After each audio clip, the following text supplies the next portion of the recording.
Chapter 1. The Man Behind the Mystery. The desert stretches endlessly in every direction, dry, silent, and humming with mystery. Somewhere in the Nevada wilderness, past a chain of forgotten dirt roads, and behind barbed wire fences, begins the strange and unsettling story of Bob Lazar. Robert Scott Lazar wasn't always a household name in UFO circles. In fact, for much of his early life, he tried to blend into the background. He was born on January 26, 1959, and raised in Coral Gables, Florida. A self-proclaimed tinkerer, Bob developed a fascination with technology at a young age. Rocket engines, electronics, lasers. If it had wires or exploded, Bob was drawn to it. By the early 1980s, Bob had moved west, eventually landing in Las Vegas. There, he claimed to work as a physicist at Los Alamos National Laboratory, contributing to classified projects. Official records from Los Alamos are murky. Some claim he never worked there. Others insist he was on a subcontract. What's certain is this: Lazar would soon become the center of one of the most controversial claims in UFO history. It was 1989 when he went public. Appearing on Las Vegas television under the alias Dennis, his face hidden in shadow, Lazar made a startling announcement. He said he had worked on alien spacecraft at a facility known only as S4, a secret base near the infamous Area 51.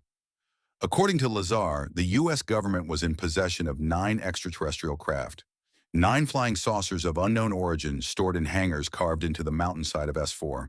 His job, he claimed, was to help reverse engineer the propulsion system of one of these crafts. The propulsion system, he said, was unlike anything known to modern science. It ran on a mysterious element called Element 115, an isotope that did not exist on Earth. This element allegedly produced gravity waves, bending space-time itself and allowing the craft to move instantaneously from one point to another. To the casual viewer, Lazar seemed calm and articulate, not a wide-eyed fantasist, but a reluctant whistleblower. He spoke with precision, describing the inner workings of the saucer, the layout of the base, the nature of his security clearance. He even described biometric hand scanners decades before such technology became widespread. Skeptics, of course, attacked his credibility. His educational records, allegedly from Caltech and MIT, were missing. There were no diplomas, no yearbook entries, no student rosters listing his name. Lazar claimed the government had erased all trace of his past to discredit him. Whether erasure or fabrication, the ambiguity only deepened the mystery. Even stranger were the details he provided about S4 itself. Located just south of Groom Lake, near Papoose Lake, S4 was allegedly buried into the mountains. Each saucer was stored in its own hangar with massive bay doors, disguised to look like the surrounding rock face. Lazar claimed the craft he worked on had a metallic, almost liquid surface, seamless, cold to the touch, but oddly inviting. He spoke of briefings he was required to read, documents claiming that the beings behind these saucers were from the Zeta Reticuli star system over 39 light-years away. According to these briefings, the U.S. government had been in possession of extraterrestrial materials since the late 1940s.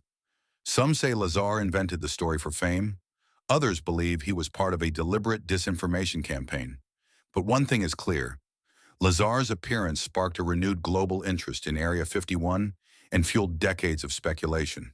He spoke with a level of technical detail that was hard to dismiss.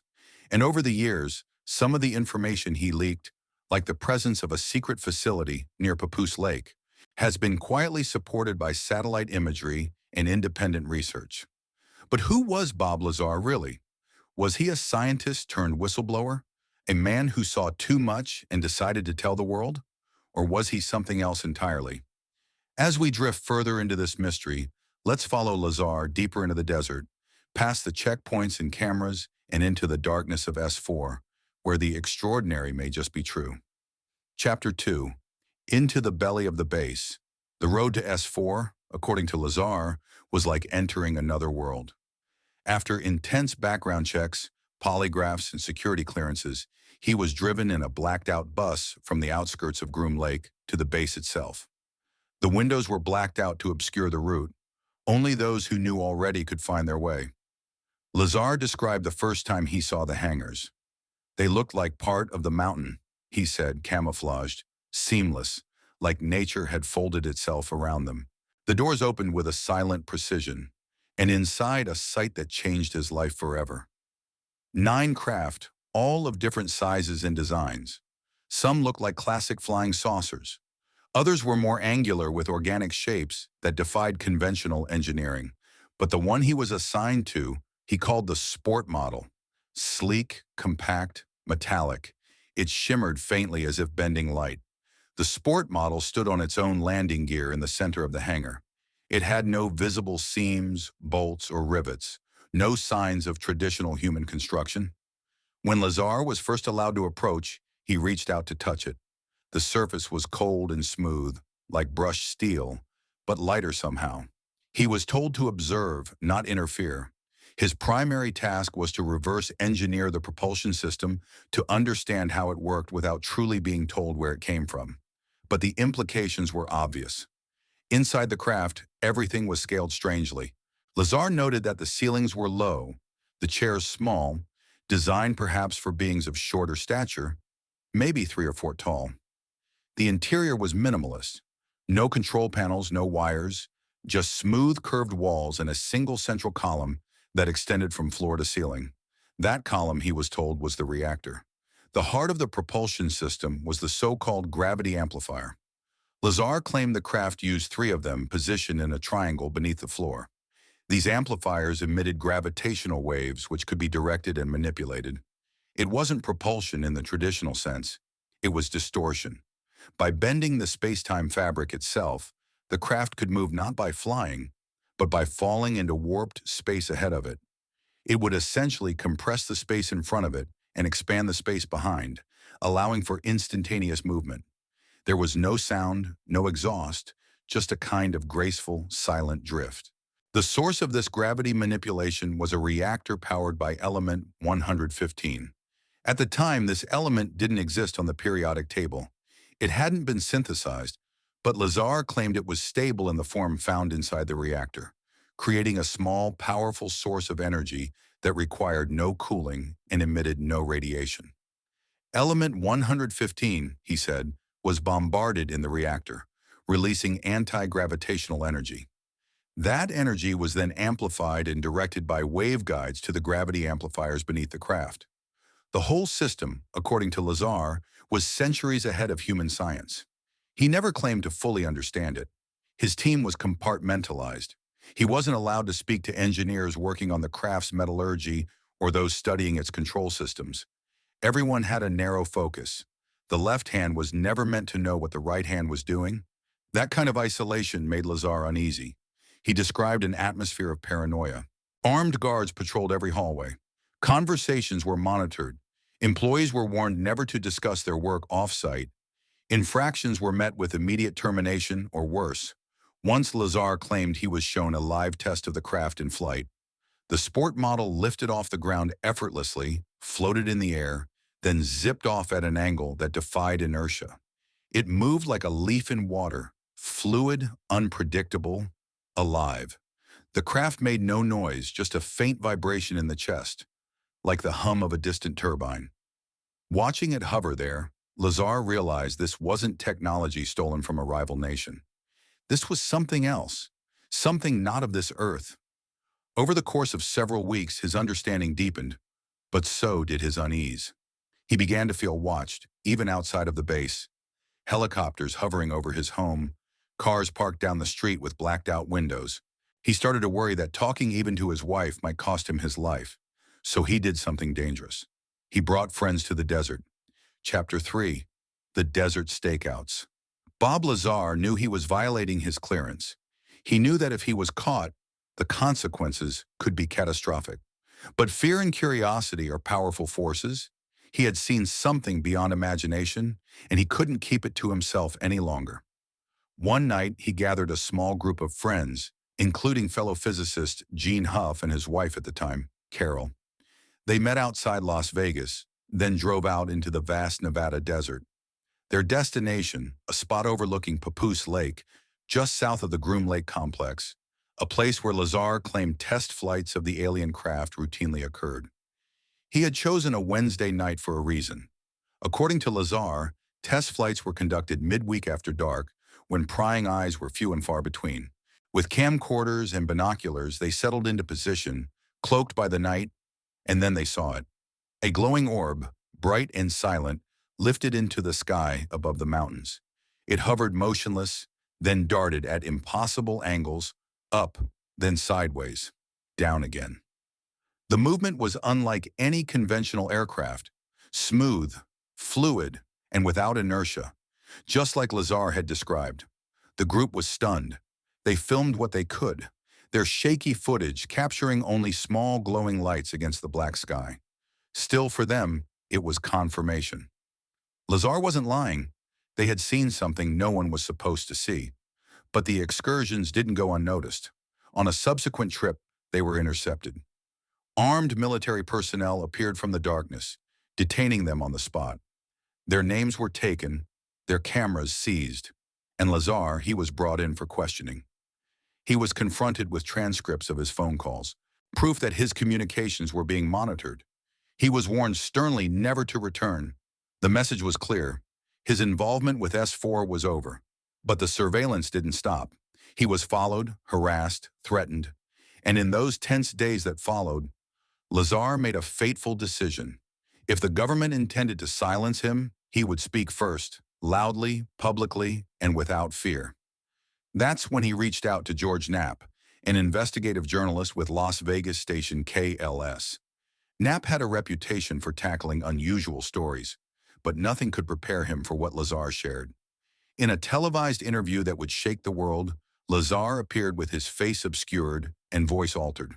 He detailed everything: S4, the craft, the gravity propulsion systems, Element 115, and the strict compartmentalization of the operation. Overnight, Area 51 became a household name. The interview exploded into public consciousness. UFO researchers hailed Lazar as a whistleblower. Skeptics dismissed him as a hoaxer. But the discussion had changed. People who had never heard of S4 or Groom Lake were now asking questions. In the months that followed, Lazar gave more interviews. Now with his identity fully revealed, he spoke calmly, rarely wavering in his details. And while some of his claims were impossible to verify, others began to gain traction. One striking example was the hand scanner Lazar described, a device used at S4 to verify personnel. At the time, it sounded far-fetched, a machine that measured bone length in the hand to confirm identity. But years later, photographs surfaced of an identical device used in military installations. A small vindication, but a compelling one. Then there was the matter of Element 115.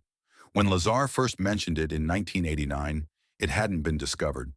But in 2003, scientists in Russia and the US synthesized a new element, muscovium, with an atomic number of 115.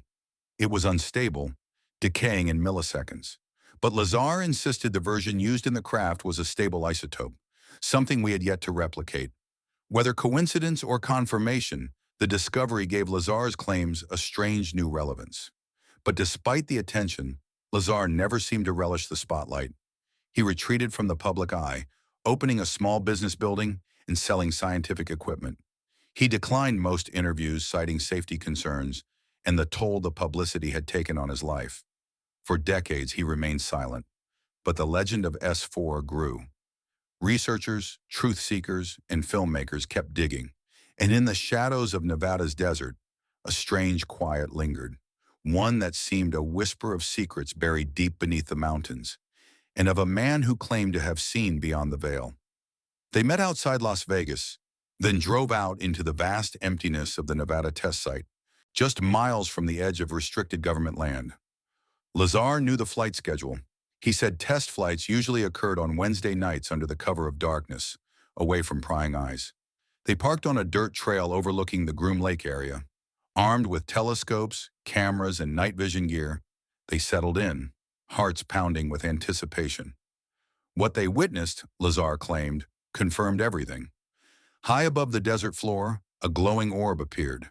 It hovered, pulsed, then darted across the sky at speeds no aircraft could match. It would stop, hover, change direction instantly, then vanish in the blink of an eye. It performed maneuvers that seemed to mock the laws of physics. Lazar turned to his friends and whispered, "That's it.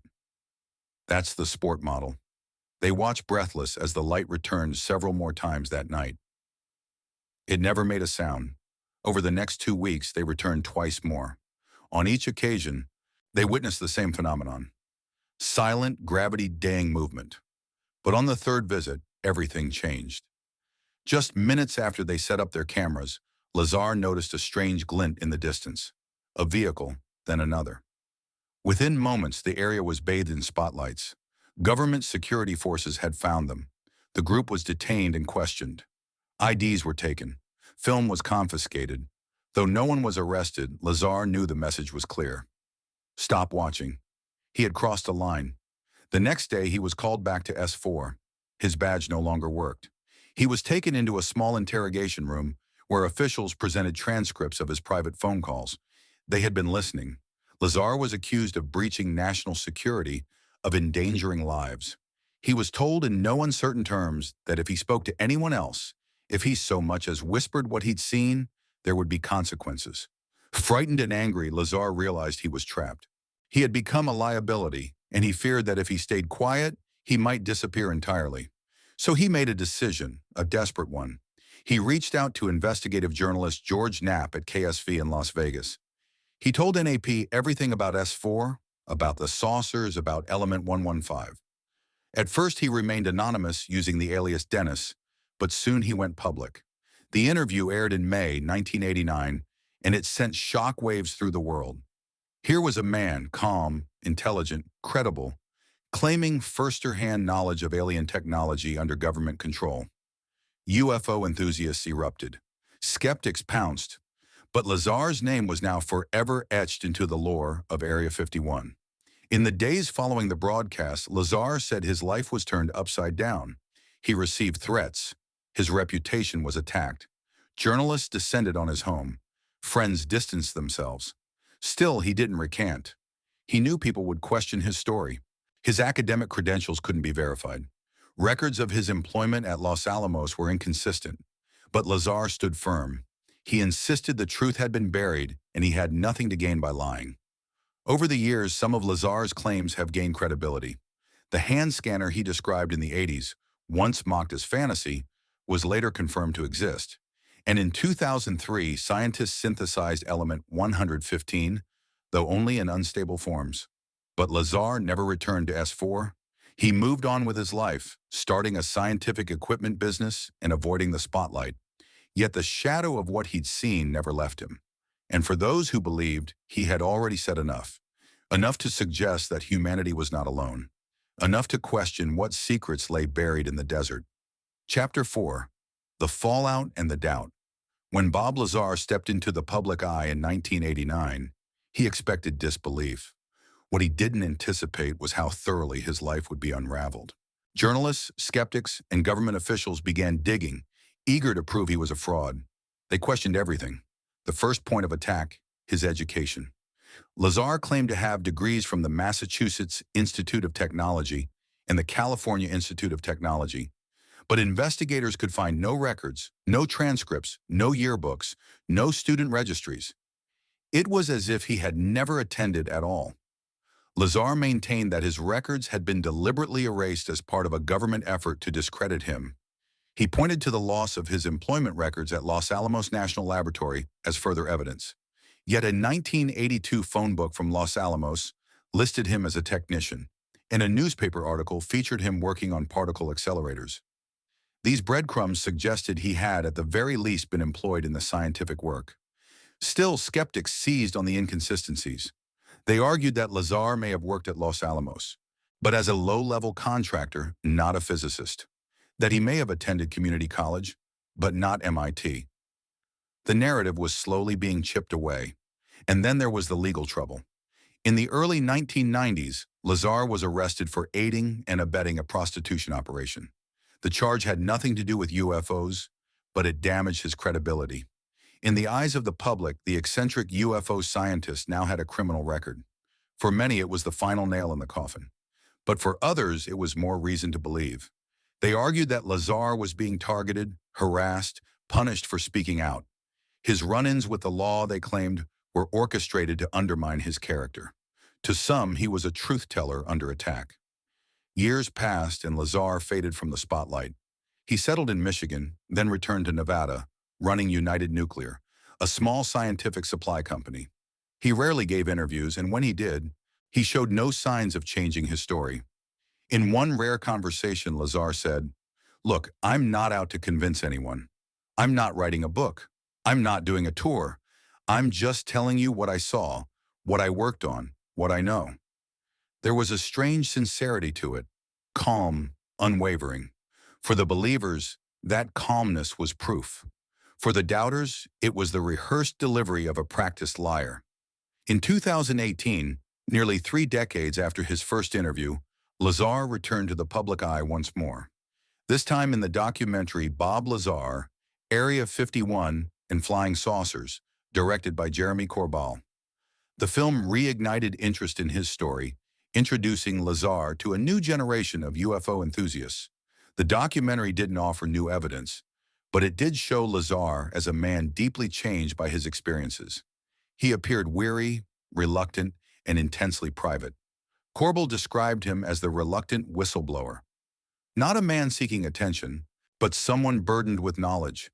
In the film, Lazar detailed one of the most frightening nights of his life. He awoke to the sound of footsteps outside his house. When he looked through the window, he saw a dark vehicle parked in the street. Moments later, the power in his home went out. Whether it was paranoia or something more, he never found out. Lazar's wife, Joy, described the constant stress, the phone taps, the strange clicks, the feeling of being watched. To them, life had become a quiet form of warfare, not with bullets, but with fear. Still, Lazar insisted he had no regrets. In his words, "If I could go back, I probably wouldn't change anything. I didn't ask for this, but I won't lie about what I saw." That quote would echo across UFO forums and documentaries for years to come. By now, his story had become legend, a fixture in UFO lore. For many, Lazar was the man who opened the door to the secret world of black-budget alien research. For others, he was a clever hoaxer with just enough technical know-how to make it believable. But perhaps the most interesting question isn't whether Bob Lazar was telling the truth. Perhaps the real question is, why did his story resonate so deeply for so long? Maybe it's because Lazar's tale touches on something primal. A need to know what's out there, a hope that we're not alone, and a fear that the answers are being kept from us. And in the quiet hours of the night, under the stars of the Nevada desert, that hope and fear are almost indistinguishable. Chapter 5. The Physics of the Impossible. As Bob Lazar's story settled into the public consciousness, attention turned to the science behind his claims. Was any of it even remotely possible? Could the exotic technology he described exist within the laws of physics? The centerpiece of Lazar's account was the alien reactor, a device smaller than a basketball capable of generating its own gravitational field. He said it operated without conventional fuel, producing no emissions, no heat, no sound. At the heart of it all, element 115. Back in 1989, element 115 had not been discovered. It was purely theoretical, residing in the so-called island of stability on the periodic table. Lazar claimed it was used to fuel the craft's gravity amplifiers, small spherical devices that bent space-time, allowing the saucer to slip between points in space. According to Lazar, the reactor created a distortion bubble, a gravitational lens that pulled the craft forward. Rather than propelling itself through the atmosphere, the ship altered the space around it. It didn't move. It fell through space. The implications were staggering. In demonstrations at S4, Lazar said he observed the craft hovering effortlessly. When powered on, it emitted a deep hum and a faint glow. He was told that only certain humans, those with particular neurological wiring, could pilot it. The interface, he claimed, was mental as much as physical. The propulsion system wasn't based on combustion or magnetism. It was gravity-based, something modern physics still considers nearly impossible to manipulate in such a way. But Lazar insisted it worked. He had seen it. In 2003, scientists in Russia finally synthesized a version of element 115, dubbed Moscow. but it was unstable, decaying in milliseconds. Skeptics pointed to this as proof that Lazar had fabricated his story. How could a stable isotope be harnessed if it couldn't even exist? Lazar countered that the synthesized version wasn't the same. He claimed the sample he worked with was an isotope not found on Earth, perhaps manufactured or perhaps native to another star system. In either case, it wasn't something humans could produce yet. Still, Lazar admitted something humbling. He didn't fully understand the technology. Much of his work at S4 involved reverse engineering, trying to make sense of mechanisms far beyond human design. In his words, it was like giving a motorcycle to someone from the 1800s. The gravitational amplifier, he said, bent light itself, making the craft nearly invisible when activated. During one test, the saucer reportedly lifted off the ground, tilted and accelerated instantaneously. No inertia, no resistance. The onboard systems created a gravity field that decoupled the craft from Earth's own gravity.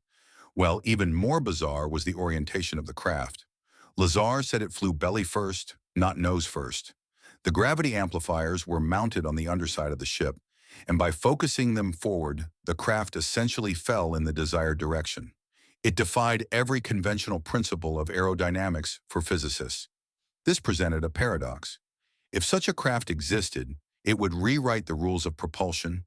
It would render fossil fuels, combustion engines, even rockets obsolete. And if the gravity amplifier was scalable, it could unlock interstellar travel.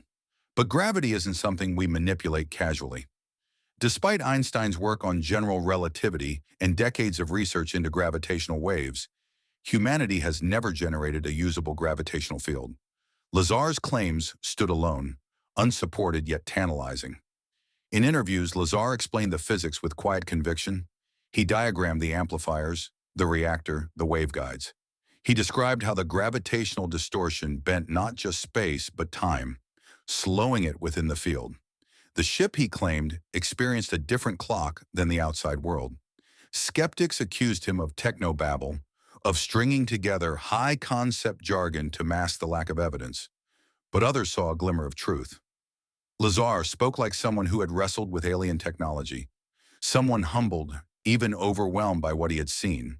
And while some dismissed his science, others took it as inspiration. Engineers, inventors, and fringe physicists began probing the boundaries of propulsion. Projects exploring inertial dampening, gravitational shielding, and exotic matter sprang up in labs and basement alike. Lazar, for better or worse, had planted a seed. That seed continues to grow quietly, persistently, in the minds of those who believe we've only just scratched the surface of what's possible. Chapter 6. The world reacts. As the dust settled around Bob Lazar's explosive claims, the world began to respond. Not with a bang, but with a slow, deliberate ripple. A ripple that traveled through government corridors, scientific institutions, conspiracy circles, and late-night radio shows. The first wave came from the media. Local news outlets initially covered Lazar as a curiosity, a quirky whistleblower with a wild story. But as more national attention gathered, so too did the criticism. The mainstream press painted him as either a deluded man or an opportunist. His lack of documentation didn't help. Still, there were cracks in the facade. A few journalists noted strange coincidences, people around Lazar refusing to talk, records that once existed but had seemingly disappeared, and security clearances that Lazar referenced with uncanny accuracy. These weren't just guesses. They hinted at knowledge from the inside. Then came the response from the scientific community. Physicists, astronomers, and engineers were divided. Some dismissed Lazar outright, citing the impossibility of gravity manipulation and faster-than-light travel. But a smaller group took a different stance. Not endorsement, but curiosity. What if they wondered? The propulsion system Lazar described was unlike anything known. Yet it aligned eerily with certain theoretical ideas. Wormholes, space-time curvature, gravitational lensing. These weren't fantasy. They were real parts of advanced physics. And Lazar, though not academically credentialed, seemed to speak their language. In UFO circles, however, Lazar was a prophet. Conferences began quoting his testimony. Diagrams of the S4 facility were drawn by amateur analysts. Gravity amplifier schematics were recreated in 3D models. Lazar's story had become the skeleton key to every other UFO narrative. Roswell, the crashed craft, could have been one of the 9 from S4. Rendlesham Forest, possible reverse-engineered tech in play. The tic-tac sightings, echoes of the propulsion Lazar described. His testimony created a framework, one that explained decades of anomalies. Even within the U.S. government, his claims couldn't be entirely ignored.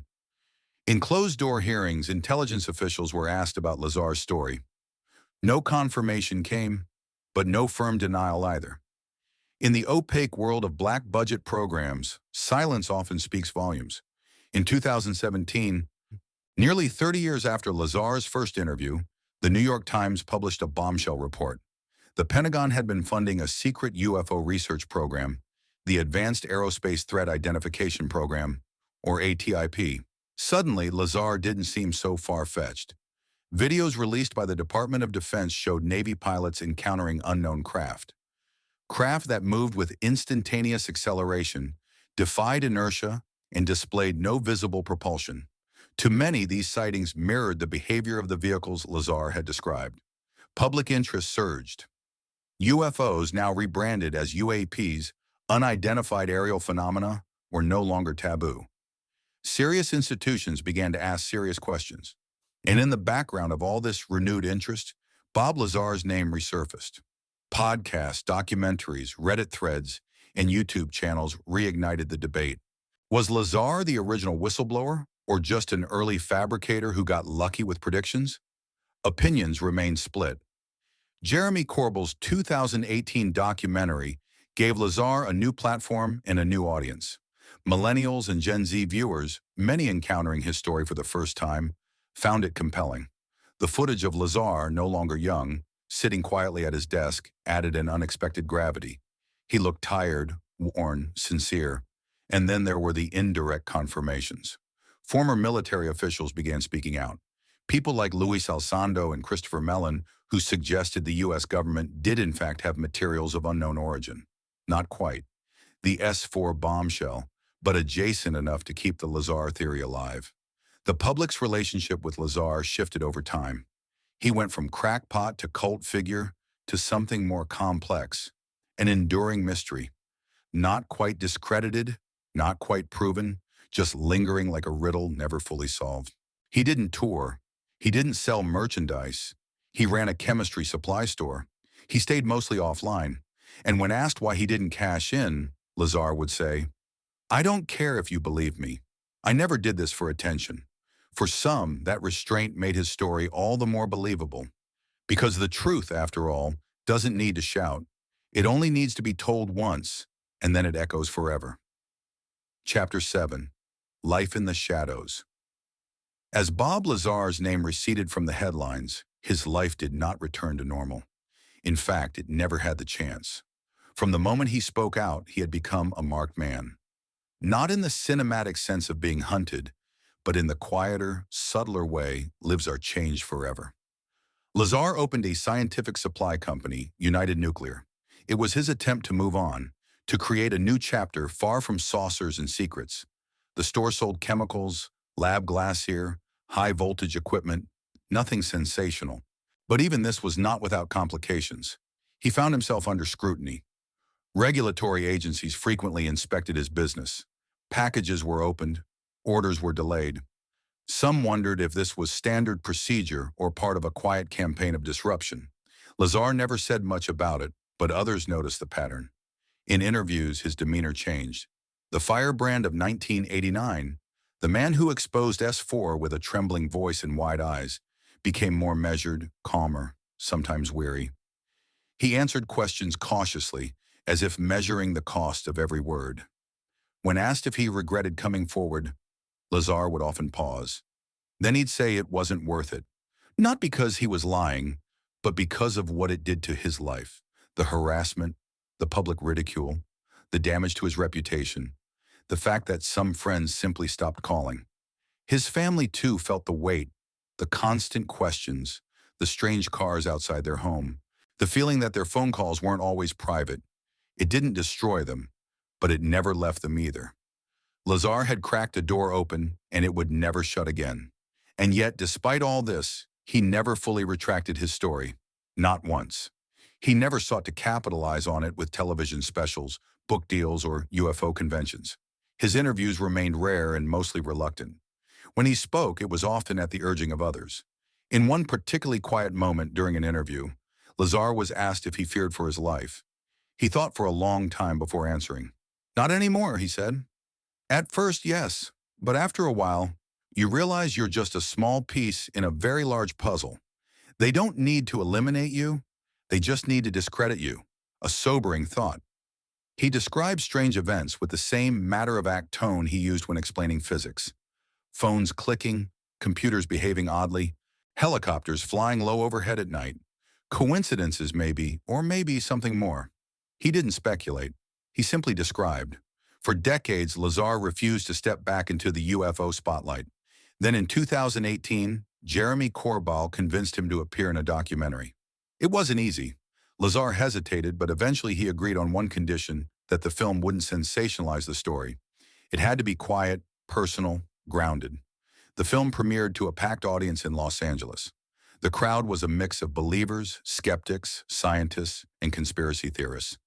When Lazar took the stage for the Q&A, he was visibly uncomfortable. His hands trembled slightly, but he spoke and the room fell silent.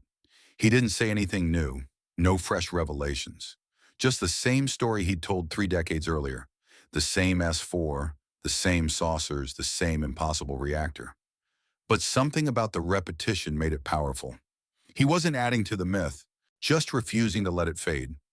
Over time, Lazar became less a figure of controversy and more a fixture of modern UFO folklore. He wasn't just a man who claimed to have seen alien technology. He was the man who never changed his story. That consistency, rare in the world of fringe claims, became his quiet badge of honor. People traveled from across the country to visit his store, not for chemicals, but to shake his hand, to say they believed him. Some cried, others simply stood in awe. Lazar never seemed to know what to do with the attention. He'd nod politely, say thank you, and then return to his work, measuring powders, restocking inventory, preparing shipments.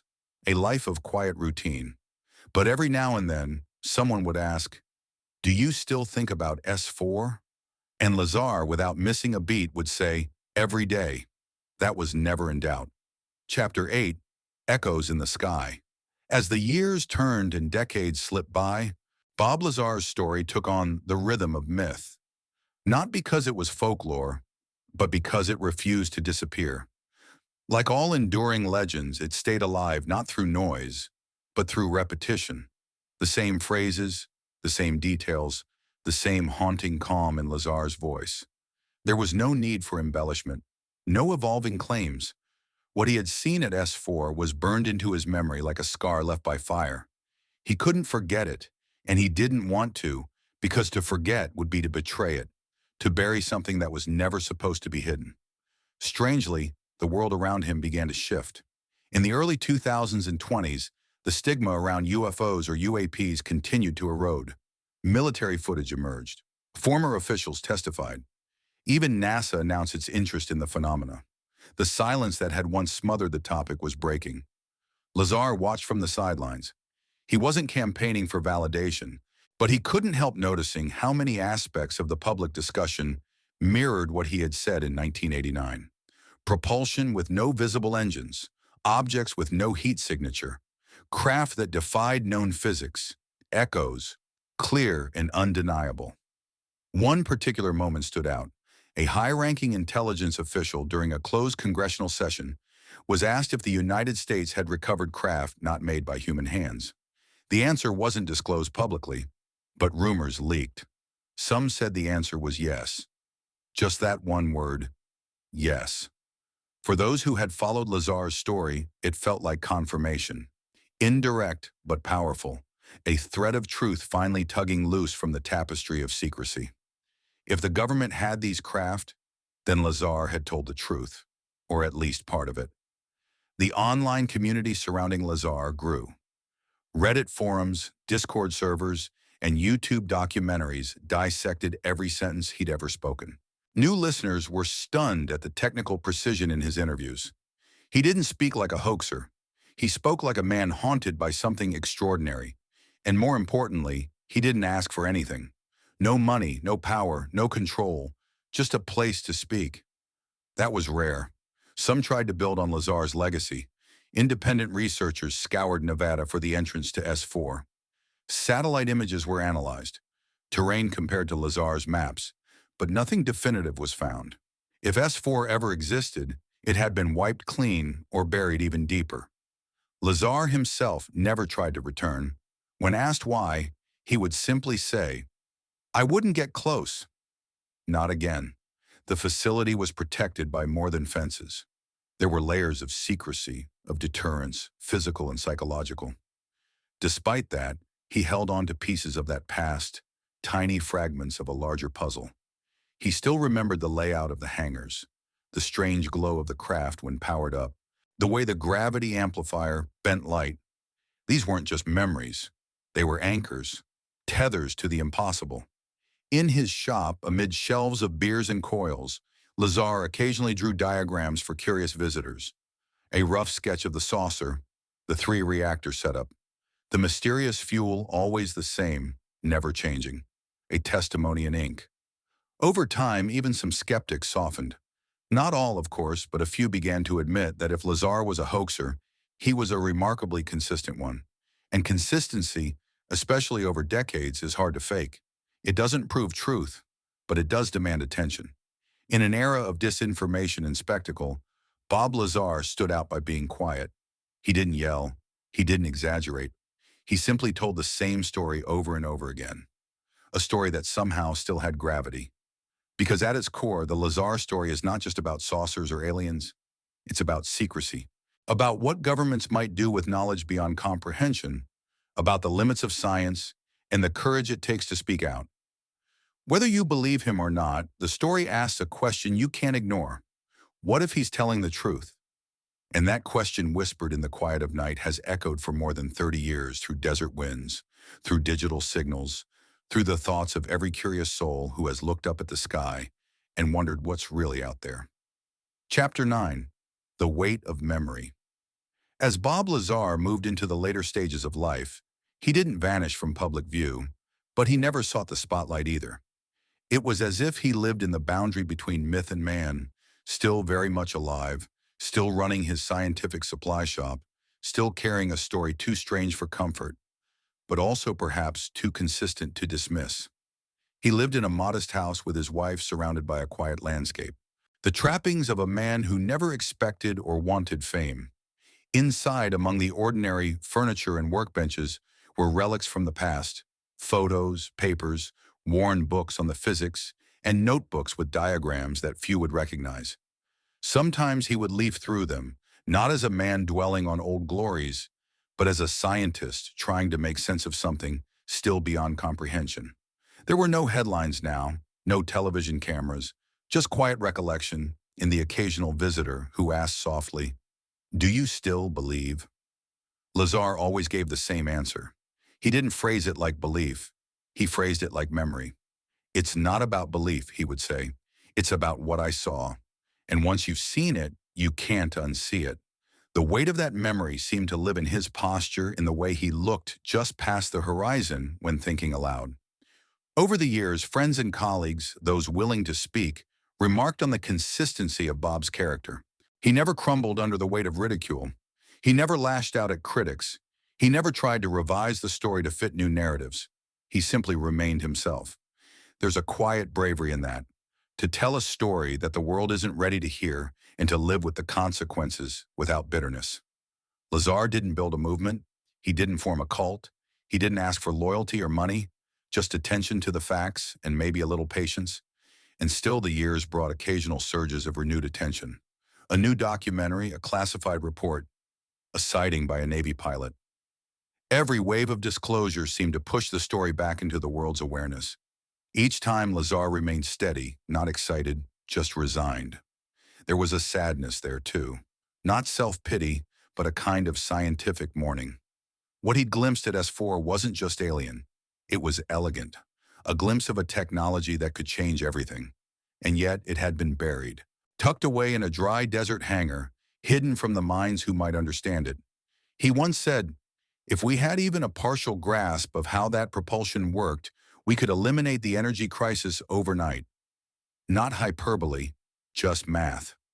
Gravity manipulation, if real, would upend physics, revolutionize engineering, and transform our understanding of the universe. But it remained locked away. Lazar didn't dwell on conspiracy theories. He didn't speculate on who they were or what their motives might be. He stayed grounded, focused on what he could prove or at least describe with accuracy. And in that discipline, there was a kind of honesty. He didn't know everything, but what he knew he shared. In private moments, he still tinkered, built small experiments, played with magnetic fields and ion engines. He was, after all, still a scientist, still that kid who built jet engines on bicycles. The wonder had never left him. It had only deepened. He rarely traveled far. Most of his days were spent within a few miles of his home or shop. The fame that had once circled him like a storm cloud had long since dissipated. Now he was a quiet presence, a man out of place in a world still catching up to the questions he raised. Visitors, when they came, were often surprised by his simplicity.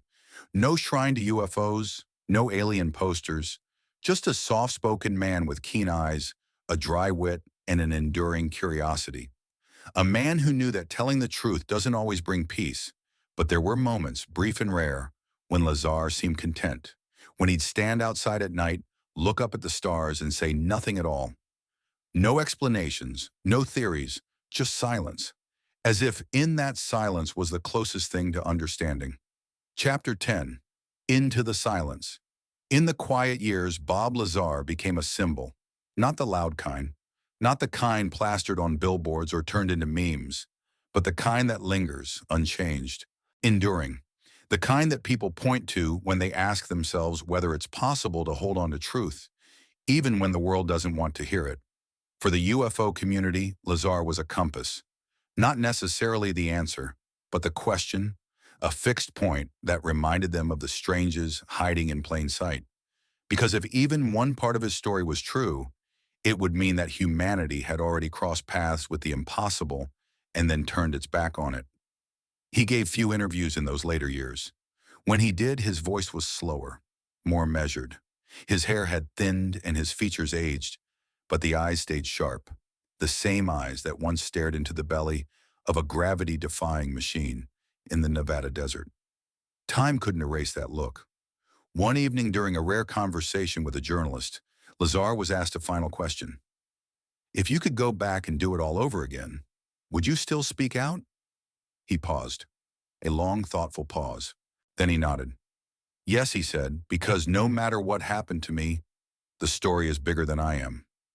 That phrase lingered, bigger than I am. It explained everything, the risk, the ridicule, the years of suspicion.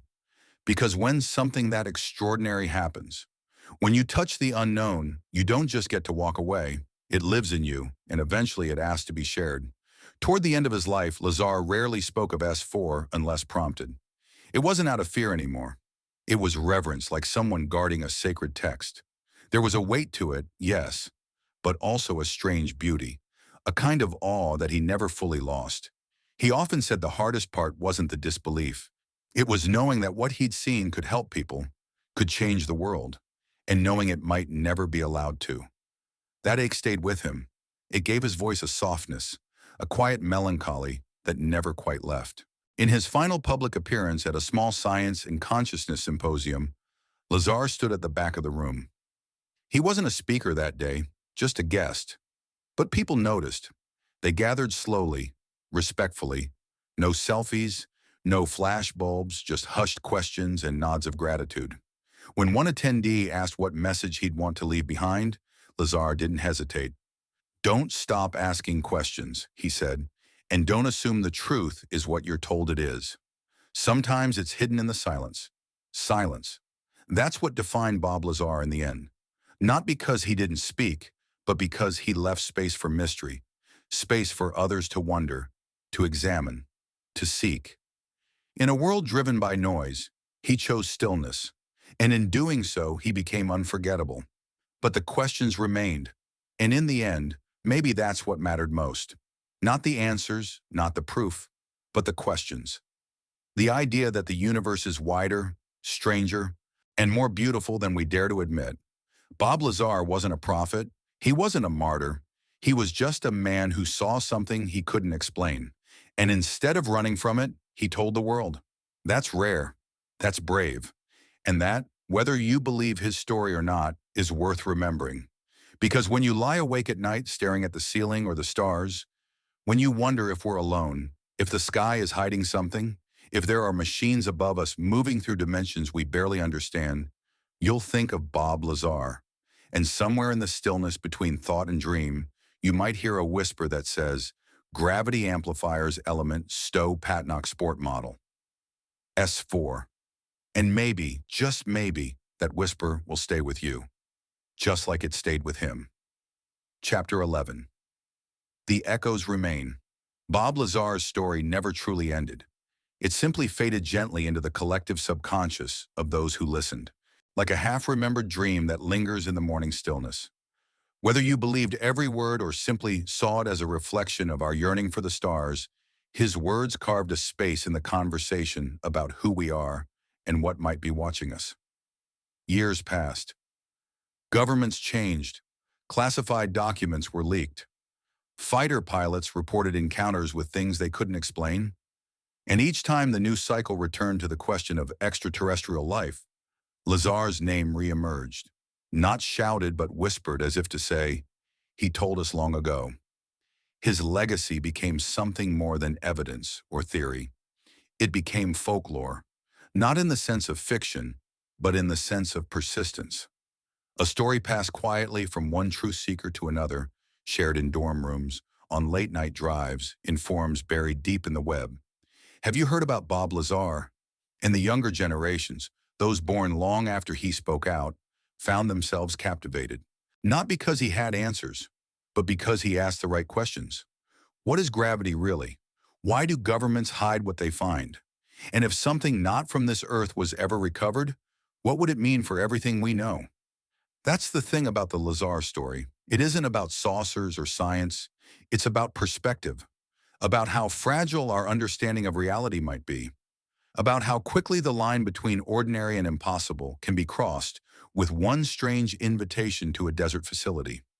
Many who encountered Bob Lazar's tale didn't walk away convinced, but they did walk away changed. Suddenly, the world felt bigger, more complex, and that sliver of doubt. What if he was right never quite left them? That is the mark of a story with staying power. In the end, perhaps Bob Lazar wasn't just a scientist or a whistleblower or a myth. Perhaps he was a mirror, a reflection of our deepest desire to know the unknown, to pull back the curtain and glimpse what lies beyond. And even if the view is brief and the image unclear, it still tells us something vital that we are not done exploring. Late at night, if you sit in silence and think back to his story about sport model craft and gravity amplifiers, about an element beyond the periodic table, about a hangar carved into the Nevada earth, you may not find the answers, but you may feel something else. Curiosity, wonder, a sense of scale. Maybe Lazar's role was never to prove. Maybe it was to provoke, to awaken a question that can't be silenced by skepticism alone. A question that keeps you looking up even when there's nothing visible in the sky. In that way, his legacy remains airborne, suspended in the same space his story emerged from. Above the mountains, beyond the lights, between the known and the unknowable, and it waits patiently for us to catch up. The desert is quiet now. The wind still moves across Groom Lake. The facility, if it ever existed, remains sealed behind fences and sand. But somewhere out there, beyond the dust and stars, something may still hover, silent, waiting. And maybe, just maybe, it remembers the man who tried to speak for it. So as you drift into sleep tonight, let the mystery settle around you. Let the silence speak, and let the story of Bob Lazar be a soft murmur in the darkness. A reminder that some truths hide not in what we know, but in what we dare to imagine. Good night.